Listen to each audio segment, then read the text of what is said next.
డబ్బు, అనారోగ్యం, ఉద్యోగం, వ్యాపారం, అప్పులతో బాధపడుతున్నారా? మీకోసమే లాంచ్ యువర్ ఫ్యూచర్ ప్రోగ్రామ్. నమస్తే రమ్ గారు. నమస్తే జయ.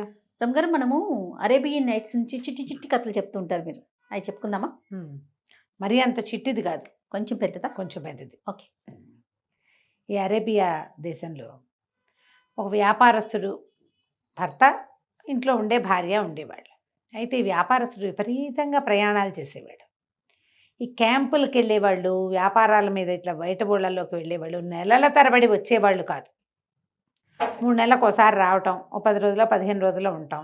అక్కడి నుంచి తెచ్చిన సరుకంతా ఇక్కడ అంగళ్ళల్లో దిబ్బరించి సగానికి పైగా ఖర్చు అమ్మేశారనుకో, డబ్బులు వచ్చేస్తాయి. మళ్ళీ అక్కడి నుంచి కొనుబళ్ళు మొదలు పెట్టేవాళ్ళు. నెల తిరిగేసరికి మళ్ళీ ప్రయాణం. చాలా ఇళ్లల్లో ఆడవాళ్ళు పిల్లలే జనానే ఉండేది, మగవాళ్ళు వెళ్ళిపోయేవాళ్ళు ప్రయాణాలకి. అయితే కొంచెం పెద్ద పెద్ద కుటుంబాలు అనుకో, అత్త మామ ఆడబిడ్డ భార్యది తోడుకోడలు ఏవో జనాలు ఉండేవాళ్ళు. ఈ కొన్ని కుటుంబాల్లో ఎవరు లేకపోతే పెళ్లి చేసుకున్నాడు, భార్య ఇంట్లో ఉండి దీన్ని వెళ్ళేవాడు. ఈవిడ కొంచెం సౌందర్యవతి. ఎట్లాంటి సౌందర్యవతి అంటే ఆవిడని చూస్తే ఎవరికైనా గుండె గుబగుబలాడాల్సిందే, అంత సౌందర్యంగా ఉండేది. భర్త ఉన్నప్పుడు బాగానే ఉండేది. అయితే ఈ భర్త వెళ్ళిపోయి తోచద్దు, మగవాళ్ళు ఉంటే వాళ్ళ కోసం వంటని పనులని అదని ఇదని వాళ్ళ కోసం వచ్చేపోయేవాళ్ళని, అతను లేకపోతే అతనికి సంబంధించిన వాళ్ళు ఎవరూ రారు. వీళ్ళకి ఏముంటారు, ఫ్రెండ్స్ బురకాలు వేసుకుని తిరిగేవాళ్ళు పాపము. సరే, ఈవిడికి ఎవరో ఒక కుర్రాడితో స్నేహం కలిసి, అయితే వాడు మంచి చురుకైన వాడు. ఎక్కడికో ఈవిడ బజార్ వెళ్తే ఈవిని పట్టేశాడు. సరే, ఇద్దరికి చాలా స్నేహం అయింది. సరే, అయితే ఏమైందట, ఒకరోజు ఒక కాజీ గారు ఒక ఆయన ఎక్కడో మసీద్ దగ్గర చెప్పులు ఇప్పాడు. వీడు చెప్పులు ఇప్పాడు, ఈ కుర్రాడు ఈవిడతో ఫ్రెండ్షిప్ చేసిన వాడు, ఆవిడ ప్రియుడు. లోపలికి వెళ్ళి వచ్చేసరికల్లా కాజీ గారి పొరపాటున కుర్రాడు చెప్పులు వేసుకున్నారు. వేసుకునేసరికి వాడు బయటకు వచ్చి, వాడికేమో ఆ చెప్పులు ఈ హీరోయిన్నే ప్రజెంట్ చేసింది. ఓకే. ఆయన్ని పట్టుకున్నాడు. వలి ఆయన పేరు. కాజీ పేరు వలి కాదు, వలి ఇంకొకడు అనుకోండి, కాజీ గారే. సరే, అక్కడి నుంచి ఏం చేసాడు, వీడు వచ్చి నా చెప్పులు వేసుకున్నావు, వదిలే ముసలి నక్క అన్నాడు. అంత మాట అంటే అవతల వాళ్ళు ఊరుకుంటారు? ఏంట్రా బాగా పేలుతున్నావు, నీ బతికేమిటి, ఇంత ఖరీదైన చెప్పులు ఎక్కడి నుంచి వస్తాయి నీకు, నేను పొరపాటున వేసుకున్నాను కాక అవి నీవైతే కాకపోవచ్చు అన్నాడు ఆయన. అనేసరికి హాత్ తేరిక, నా చెప్పులు కావంటావా, అదే ఇదే అని ఇద్దరు కలిసి బాహుబాహు యుద్ధం చేశారు. వీడు మొహం మీద కొట్టి ఆయన గడ్డం పుచ్చుకుని లాగాడు. కాజీ గారి గడ్డం అంటే మర్యాదస్తులు, కాజీ అంటే పెళ్ళిళ్ళు చేసేవాళ్ళు కదా. అక్కడి నుంచి ఆయన కేకలు విని చుట్టూ జనంతా చేరి, అరే రే రే రే ఇంత పని చేస్తావా అని అక్కడెక్కడో పోతున్న పెట్రోలింగ్ వాళ్ళు వెళ్తూ ఉంటారు కదా సైనికులు, వాళ్ళని కేకేశారు. వాళ్ళు పరిగెత్తుకుంటూ వచ్చి ఈ కాజీ గారి గడ్డం పీకిన మన తుప్పాసి హీరోని చేతులు పెడచెక్కలు విడిచి పట్టేసుకుని తీసుకెళ్ళి జైల్లో పెట్టేశారు. వాడి మీద ఇది కూడా వచ్చేసింది, ఏమిటి వీడిని 1.5 సంవత్సరంన్నర 2 ఏళ్ళు జైల్లో పెట్టాలి. ఎప్పుడైతే వాడు జైల్లో పడ్డాడో వాడి ఫ్రెండ్ ఒకడు ఆ వార్తని మన హీరోయిన్కి అందించాడు. ఈవిడేం చేసింది, ఎలాగైనా వెళ్ళి వాడిని వెనక్కి తెచ్చుకోవాలి. సరే, ఏం చేసింది, ముందు కాజీ గారింటికి వెళ్ళి, కాజీ గారి వాకిట్లో కూర్చున్నాడు ఆయన. కాజీ అంటే పెళ్ళిళ్ళు చేస్తారు కానీ వాళ్ళకి వివాహాలు జనానాలు అన్నీ మామూలుగానే ఉంటాయి. ఆయన సన్యాసి అది కాదు. వెళ్ళేసరికల్లా ఈవిడ చక్కగా బురఖా వేసుకుని అక్కడ దాకా ముసుగేసుకుని వెళ్ళి, బురఖాలంటే కదా అక్కడ ఆ దేశంలో ఏం వేసుకుంటారో వేసుకుని లోపలికి వెళ్ళి మేలు ముసుగు తొలగించి ఆయనకి దండం పెట్టి, నేను చాలా కష్టాల్లో ఉన్నానండి, మా కుటుంబం అంతా పోయింది, ఒకే ఒక అన్నయ్య ఉన్నాడు నాకు, వాడికి మా ఊళ్ళంతా కుట్టు పని చేసి మంచి జరీ పని చేసిన చెప్పులు కుట్టించాను. వాడు ఆ చెప్పులు వేసుకుని దీనికి వచ్చాడు, మసీద్కి వచ్చాడు. అక్కడ ఏదో తగాదా అయిందట. ఆ చెప్పులు అంటే పంచప్రాణాలు వాడికి, ఎందుకంటే నేను చాలా కష్టపడి కుట్టించా అవి. వాడినేమో జైల్లో పెట్టేశారట. మా అన్నయ్య లేకపోతే నేను చచ్చిపోతానండి, నన్ను ఎవరు చూసుకుంటారని వలవలా ఏడ్చింది. అంత మహాసౌందర్యవతి ఏడుస్తుంటే కాజీ గారికి పెద్దగా నచ్చల. కాకపోతే వీళ్ళేమో మేము బీదవాళ్ళమని చెప్తోంది, చాలా కష్టపడి జత చెప్పులు కుట్టించానంటోంది. ఆవిడని డబ్బు అడగలేడు ఆయన. ఏమన్నాడు, ఆయన చూసేసరికల్లా ఇంత సౌందర్యవతిని ఎందుకు వదిలిపెట్టేయాలి అనుకుని, అమ్మాయి సరేలే, ఏదో పొరపాట్లు జరుగుతూ ఉంటాయి, అలా కానీ వాడిని విడిపిస్తాను కానీ నువ్వు పోయి మా జననాలో ఉండు, నేను వస్తాను అన్నాడు. అనగానే ఈవిడు, వీడి మొహం వీడ్స ఇంత ముసలాడు, వీడికి నేను కావాలనుకుని, అయ్యో భలేవారండి, మీరు ఇంత సహాయం చేస్తే నేను మీకు ప్రత్యుపకారం చేయకుండా ఎలా ఉంటాను? కాకపోతే చూడండి మీ వాళ్ళంతా ఏమనుకుంటారు నన్ను, ఏదో పని మీద వచ్చి జనాలు జరిగిందని అనుకోరు అసహ్యంగా.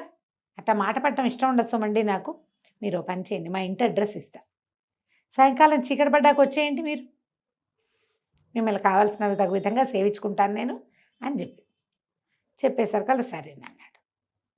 కాకపోతే ఇందులో నేను ఒక్కడనే కాదు, జడ్జి గారు, వజీరు, రాజుగారు ఇంతమంది ఉన్నారు వ్యవహారం.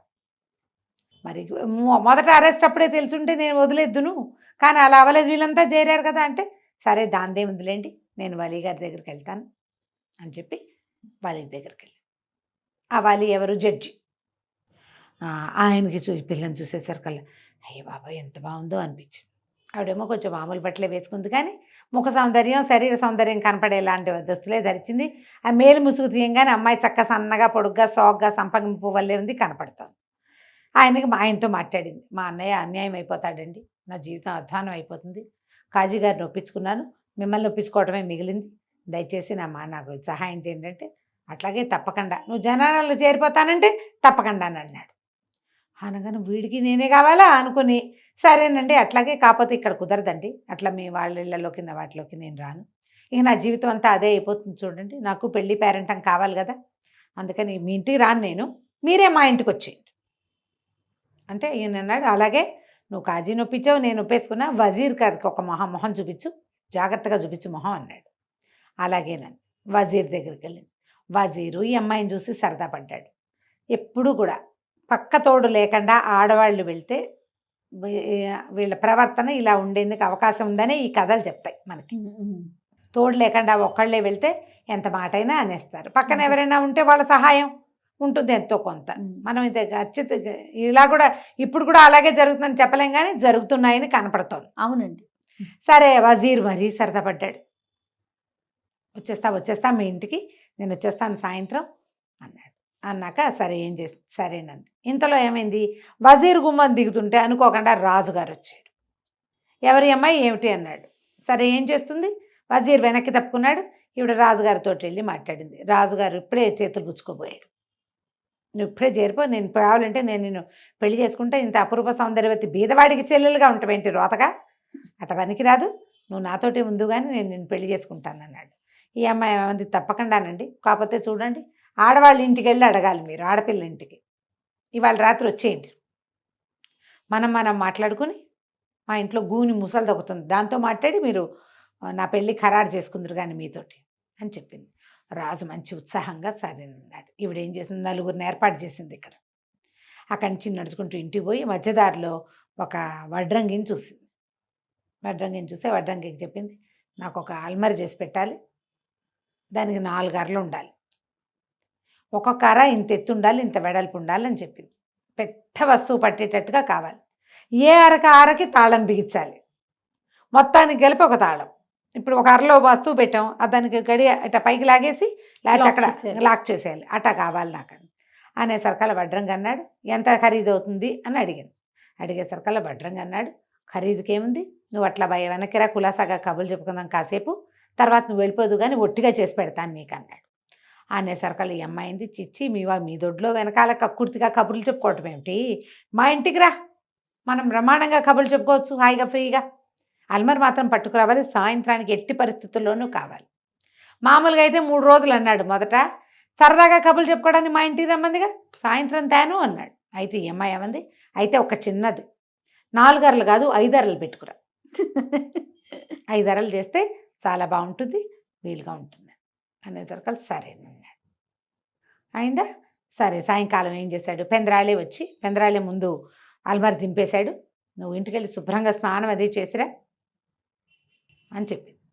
ఈ ముందు వాళ్ళకేమో మా ఇంట్లో స్నానం అవి ఏర్పాటు చేస్తాను నేనంది. ఈ దేశాల్లో ఏంటంటే ఎవరినైనా కలవడానికి వెళ్తే అక్కడ ప్రత్యేకంగా స్నానం ఏర్పాట్లు చేయటాలు అవన్నీ ఒక గొప్ప, స్నానించే గొప్ప ఒకటి ఉండేది అనమాట. రోజువారీ స్నానాలు చేయరో ఏమిటో ఏం పాడో మరి, ఈ కథలన్నిట్లలో అలాంటివే కనపడతాయి. అక్కడి నుంచి ఏమైంది, ముందు కాజీ గారు వచ్చాడు. కాజీ గారు వస్తే ఆయన కొంచెం వెంటనే రాగానే సరదా పడబోయాడు.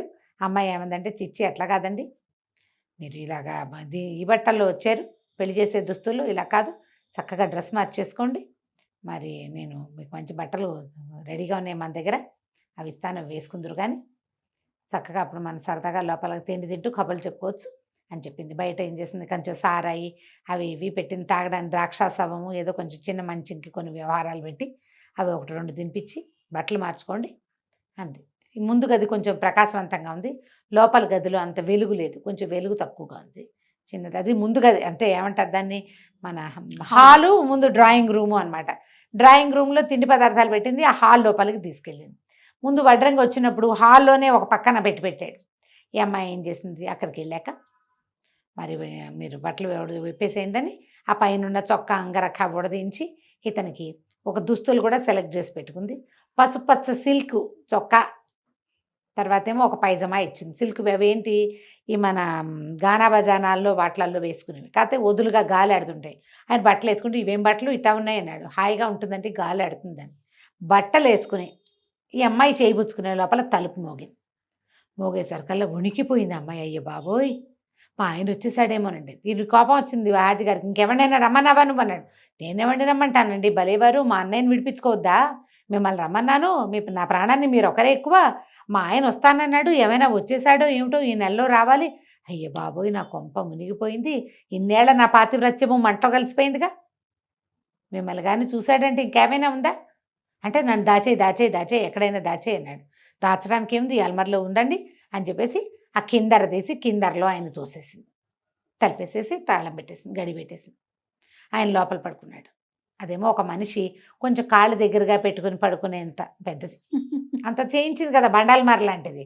అక్కడి నుంచి బయటికి వెళ్ళేసరికి వలీ గారు వచ్చి నుంచున్నాడు. ఆయన బోళ్ళని పువ్వులు అవి ఇవి పుచ్చుకొచ్చాడు, సౌందర్యవతి కదా ఈవిడ, అవన్నీ పుచ్చుకుని కాసేపు ఆ మాట ఈ మాట చెప్పి తలుపు ఇప్పుడే ఉండండి, బట్టలు మార్చుకోండి అని చెప్పి బట్టలు మార్పించింది. ఈయనకు ఒక నీలం రంగు సిల్క్ అంగరఖ పైజమా ఇచ్చింది. ఇవి సర్కస్సుల్లో వాటిల్లో వేసుకునే బట్టలు, జాతరలో డ్యాన్సులు చేసేవాళ్ళు వేసుకునే బట్టలు ఇచ్చి ఆయన బట్టలు ఏర్పాటు అవ్వగానే తలుపు మోగింది. అందరికీ ఒకటే టైం చెప్పింది, 10 నిమిషాల గ్యాప్లో తలుపు మోగానే అమ్మో ఇంకేముంది మా ఆయన వచ్చేసాడని ఈయన్ని 2 అవర్లో పెట్టింది. ఇంకా సేపటికి వజీర్ వచ్చాడు. ఆయన రావడం మంచి పటాటోపంగా వచ్చాడు. కాకపోతే ఏంటంటే ఆయన రావడం పటాటోపంగా వచ్చాడు కానీ ఎవరికి తెలియకుండా వచ్చారు. అందరికీ తెలిసిపోతే ఇట్లా ఎవరింట్లోనో ఎవరో అమ్మాయితో కలవడానికి వెళ్తా అంటే పరువు తక్కువ కాదు, అవన్నీ దొంగతనంగా జరిగే పనులు కదా. అక్కడి నుంచి ఆయన్ని 3వ అవర్లోకి ఎక్కించింది. 4వ అవర్లోకి రాజుగారు ఎక్కిపోయాడు. రాజుగారు మంచి భారీకాయుడు, అందులో పట్టల ఆయన్ని బలవంతంగా తోసింది అమ్మాయి. 5వ వాడు వడ్రంగి వచ్చాడు. వడ్రంగి రాగానే మంచి ఉత్సాహంగా ఉన్నాడు. పొద్దున్న కొలతలు అవి సరిగ్గా చూడలేదు, ఇప్పుడు చూస్తానని కావలించుకుపోయాడు. ఆవిడంది, సరే దాందేముంది, ఇక మనం చేయబోయే పని అదే, కానీ నువ్వు పయ్యారు ఏంటి ఇంత చిన్నది చేసావు అంటే, ఏం కాదు 3, 5 సమానంగా చేశానన్నాడు.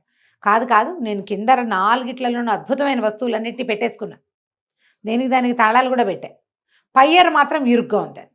ఈయన అన్నాడు, దీపం బట్టరా స్టూల్ బట్టరా ఎక్కి చూద్దాం ఎంత ఇరుగ్గా ఉందో చూస్తానన్నాడు. అనేసరికల్లా స్టూల్ వేసింది. ఇవిడ ఇట్లా దీపం చూపిస్తే వాడు పయ్యారులోకి ఎక్కి బాగుందిగా అనే లోపల తలిపేసేసింది, గడి పెట్టేసింది. 5గురిని ఇరికించేసింది. 5గురు అందులో కూర్చుని ఉండగానే ఈ అమ్మాయి బాయ్ ఫ్రెండ్ ఉన్నాడు. ఈ లోపల ముందు ఏం చేసిందంటే, ఆ వలీ గారు జడ్జి కదా, ఆయనతో మీరు మా అన్నయ్యని విడిచడానికి ఫర్మానా రాయలేదు, ముందు ఫర్మానా రాశాకే మీతో సరసమని. ఆయన ఫర్మానా రాశాక చుట్టు పక్కన పెట్టుకుంది. వీళ్ళు 5గురిని ఇందులో బంధించి ఆ కాగితం పుచ్చుకుని జైలు దగ్గరికి వెళ్ళి, చీకటి పడింది కానీ 8 గంటలు 8:30 అయిపోయింది కానీ రాత్రిపూటైనా ఆర్డర్ వస్తే వదిలేస్తారు కదా, ఆ కుర్రాడిని వదిలేశారు. వదిలేయంగానే ఆ కుర్రాడు ఈ అమ్మాయి చెట్టాపట్టాలు వేసుకుని ఇంటికి వచ్చేసి చకచక్క ఖరీదైన వస్తువులన్నీ చిన్న చిన్న బాక్సుల్లో సర్దుకుని బయట ఒక 2 కంచకర గాడిదల్లో మీదకి సామాన్లన్నీ ఎక్కించుకుని ఇల్లు తాళం పెట్టి వెళ్ళిపోయారు. తాళం పెట్టి వెళ్ళిపోయేసరికి అలా ఏమైంది, అటు ఇటుగా ఈ పిల్ల వెళ్ళింది, తెల్లవారలేదు. ఒక 5-10 నిమిషాల్లో తెల్లవారుతుంది అనగా ఆ అమ్మాయి భర్త వచ్చాడు. ఇల్లు తాళం వేసింది, ఏం చేయాలో తెలియలే. చుట్టుపక్కల వాళ్ళని వెళ్ళి అడిగాడు, నిన్నుంది రాత్రి ఉందని చెప్తున్నారు అందరూ. ఇంతలో ఏమైంది, ఈ లోపల వాళ్ళు అప్పుడు అందులోకి దూరే రాత్రి 8:30కి దూరితే కాసేపు చూడగా నిద్ర రాదు. తెల్లారిపోయేసరికల్లా మెలకు వచ్చింది. రక్షించండి కేకలు పెట్టడం మొదలుపెట్టారు. కేకలు పెట్టేసరికల్లా 5గురు అరుస్తుంటే కకాబికాగా వినపడుతుందా. తర్వాత ఒక్కడికి తెలిసింది, ఇదేంటి గొంతు ఎవరితో విన్నట్టుంది అని. అక్కడ ఉన్నది ఎవరిని కాజీని వలీని వజీర్ని పోల్చుకున్నారు. వీళ్ళు 3 అనుకున్నారు, నయం రాజుగారు కానీ వచ్చారు కదండి, మీ బొందా నేను ఇక్కడే ఉన్నాను. రాజుగారు ఉన్నాడు, అసలు ఇంత అల్మర్ ఎవడు చేశాడు రా, ఇంత పెట్టి ఎవడు చేశాడు రా, వాడిని ఊరేద్దాం మనం అంటే ప్రభు క్షమించండి నేనే చేశాను అన్నాడు వడ్రంగి. పైనుంచి 5గురిని ఎక్కిచ్చేశారు. అక్కడి నుంచి ఏమైంది, అతను వచ్చి బయట నుంచున్నాడా, తాళం లేదని వాకిట్లో తచ్చెట్లాడుతున్నాడు. లోపల నుంచి ఈ తలుపులు కొడుతున్న దబా దబా మోతలు వచ్చేసరికి చుట్టుపక్కల జనం అంతా చేరారు. మూసున్న ఇంట్లో నుంచి అల్మర్ మోగుతున్న చెక్క మోగుతున్న శబ్దాలు వస్తే దయ్యాలు వచ్చాయి అనుకున్నారు. సరే బయట తాళం పగలగొట్టారు. లోపల చూస్తే అల్మర్లో నుంచి మోతలు వస్తున్నాయి. గట్టిగా కేకలు పెట్టారు అందరూ. అయ్యే బాబోయ్ దయ్యాలు చేరినాయి, ఖాళీగా ఉన్న ఇంట్లో ఆ పిల్ల ఏ పుట్టింటికి వెళ్ళిందో ఏం వెళ్ళిందో వీటన్నిటిని తగలబెట్టేసేద్దాం, ఎల్మరు నూనె పోసి అంటించేద్దామని నూనె పోసి అంటిద్దాం అనుకున్నారు. అక్కడి నుంచి వీళ్ళు కేకలు పెట్టారు, చంపద్దు కాల్చదు, తాళాలు తీయండి, ఇవి తాళాలున్నాయి, తాళాలు పగలగొట్టండి అని కేకలు పెట్టేసరికి సరే ఏం చేశారు, తాళాలు ఒక్కో తాళం పగలగొడితే ఒక్కో పెద్ద మనిషి బయటకు వచ్చాడు. చివరికి అల్మారి చేసిన వడ్రంగి కూడా వచ్చాడు. మీరు ఎట్లా వచ్చారు అంటే అందరూ తలకాయలు దించుకున్నారు.